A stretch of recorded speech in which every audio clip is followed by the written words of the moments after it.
Hi, welcome back to my channel. I'm Ori, and in this video, I would like to talk to you about tenses. And let's get started. Tenses adalah bentuk kata kerja yang menunjukkan sebuah waktu dari aksi, peristiwa, ataupun keadaan dengan perubahan di dalam bentuk verbnya dan penggunaan dari helping verb atau kata kerja pembantu. Dan dalam bahasa Inggris ada 3 waktu. Pertama adalah past tense atau masa lampau, present, masa sekarang, dan future, masa yang akan datang. Baik tenses present, masa sekarang, masa yang dulu atau past tense, dan masa yang akan datang, future, itu dibagi menjadi 4 aspek. Aspek sendiri merujuk kepada durasi dari sebuah peristiwa di dalam tenses tertentu. Dengan kata lain, aspek adalah sebuah tenses yang membiarkan kita untuk menggambarkan atau memahami bagaimana sebuah peristiwa itu berkembang seiring waktu. Dalam bahasa Inggris ada 4 aspek. Pertama adalah simple, kedua adalah progressive, ketiga adalah perfect, dan yang terakhir adalah perfect progressive. Pertama kita akan membahas simple tenses.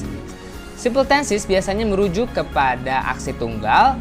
Pada umumnya simple tenses itu mengungkapkan fakta-fakta dan situasi yang ada di masa lampau atau past tense, di masa sekarang atau present, atau di masa yang akan datang, future. Untuk contoh di sini ada I eat an apple every day. Saya memakan sebuah apel setiap hari.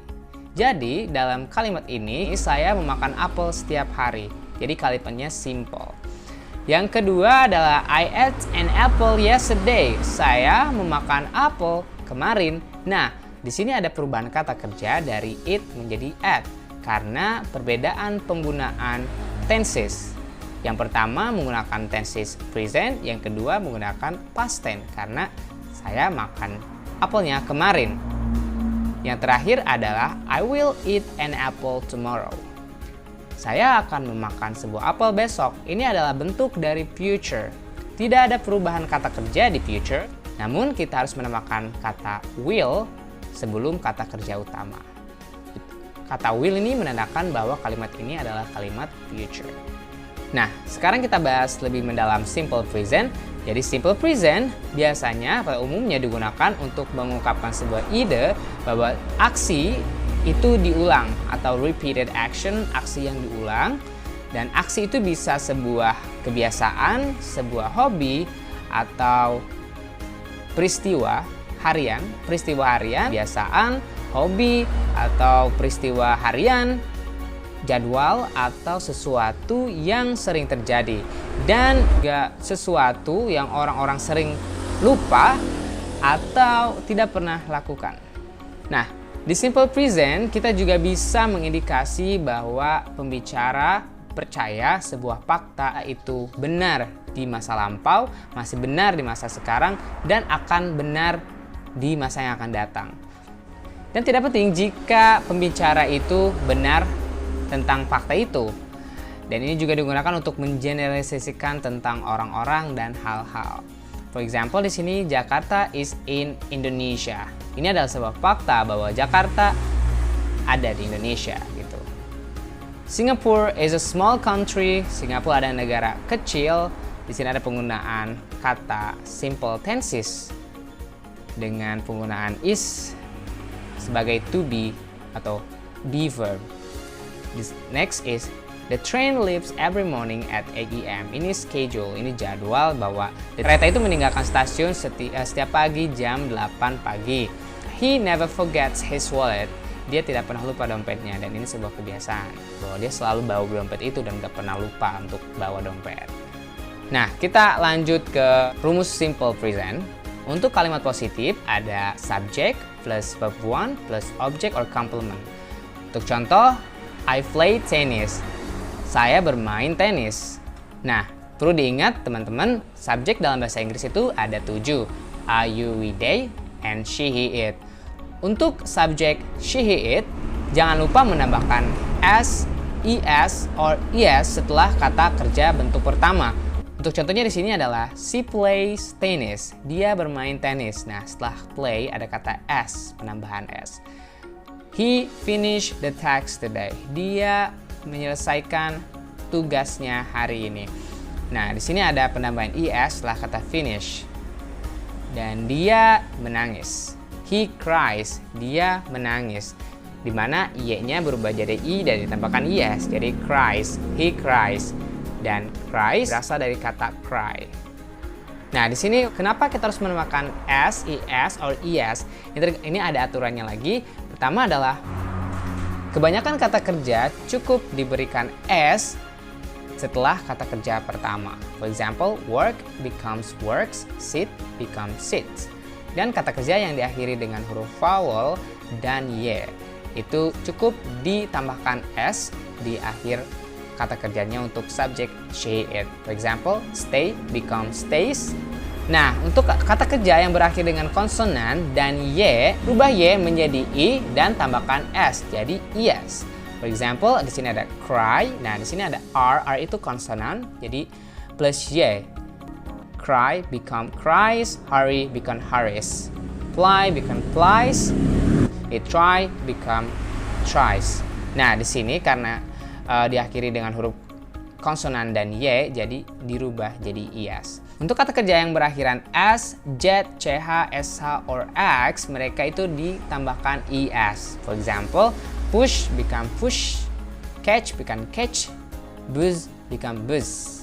Nah, dan untuk yang berakhiran o itu ditambahkan es juga. For example, go menjadi goes, do menjadi does. Dan untuk verb have itu berubah menjadi has untuk subject she, he, it, the simple present.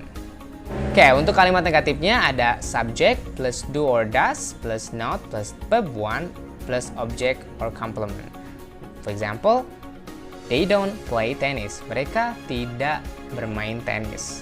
Dan untuk subjek I, we, they kita menggunakan do sebelum not.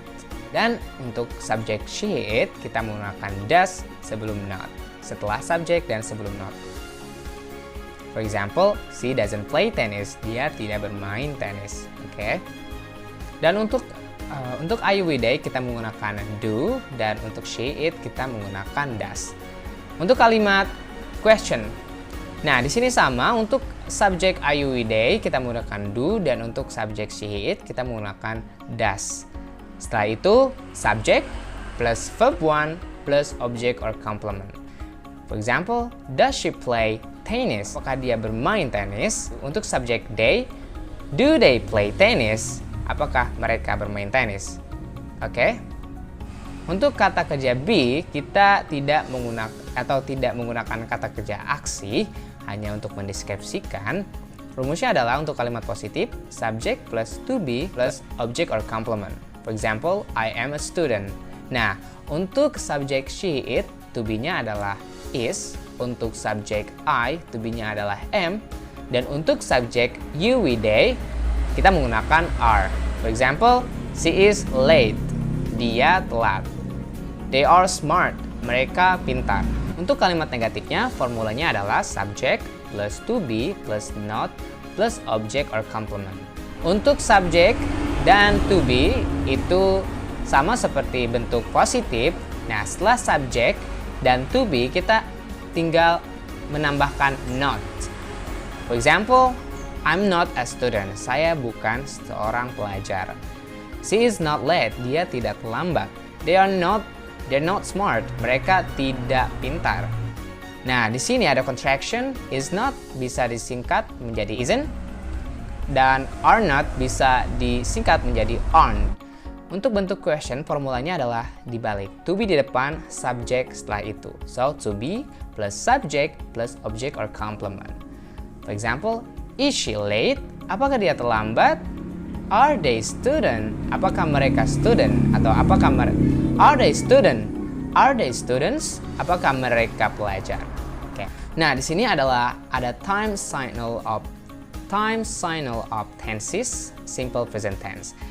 Kita bisa menggunakan always, usually, often. For example, I usually eat an apple every day. Saya biasanya memakan sebuah apel setiap hari, jadi itu kebiasaan. So kalian bisa menggunakan time signal ini untuk simple present tense. Ada juga usually, ada often, sometime, seldom, rarely, never, as a rule, generally, normally, now and then, occasionally, on and off, regularly, steadily, every day, very, and frequently.